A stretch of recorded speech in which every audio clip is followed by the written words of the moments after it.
I have encountered an entity which has some similarity to the Flash. One problem is that we don't have names for these things.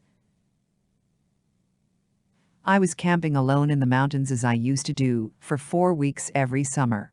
I would spend a week here and a week there, just living and enjoying the freedom from the noise of civilization. Every summer in early September, when the wild blueberries were ripe, I liked to camp in a spooky place where a friend had seen a Sasquatch years before. One can search Google Earth for Port Mellon, British Columbia. Look up in the mountains, behind Port Mellon for the boundary of the Tetraedron Park.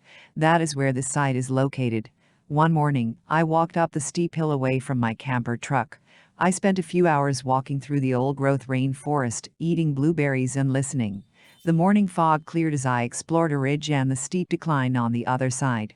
On my return route, I had to walk down a steep rocky slope at the bottom of which I could see my truck. I negotiated the slope slowly using my walking stick and placing each step carefully. I mention this detail because my mental focus was down on my feet for the period of time that preceded my encounter with the entity. Finally, I stepped down off the last rock onto the flat ground near the front bumper of my truck. Looking around, I saw some bushes rattling, shaking. I thought there must be a squirrel there in the low vegetation just a few feet away. I stepped forward and poked at the vibrating bushes with my stout walking stick.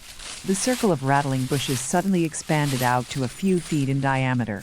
This was abnormal as hell. I jumped back at the sudden increase in noise and motion. What happened next is difficult to describe because it was truly paranormal. It looked like a tall bipedal and invisible creature went running away from me. It ran at high speed up a steep slope. It was invisible, but I could see its motion by the way it disturbed the vegetation. It made a hole in the forest as it ran. I repeat, it made a hole in the forest as it ran away from me up a steep hillside. I watched, looking into the hole, trying to see the creature that was making the hole. There was nothing to be seen in the hole. This was so flippin' strange that I never tried to tell anybody for years after.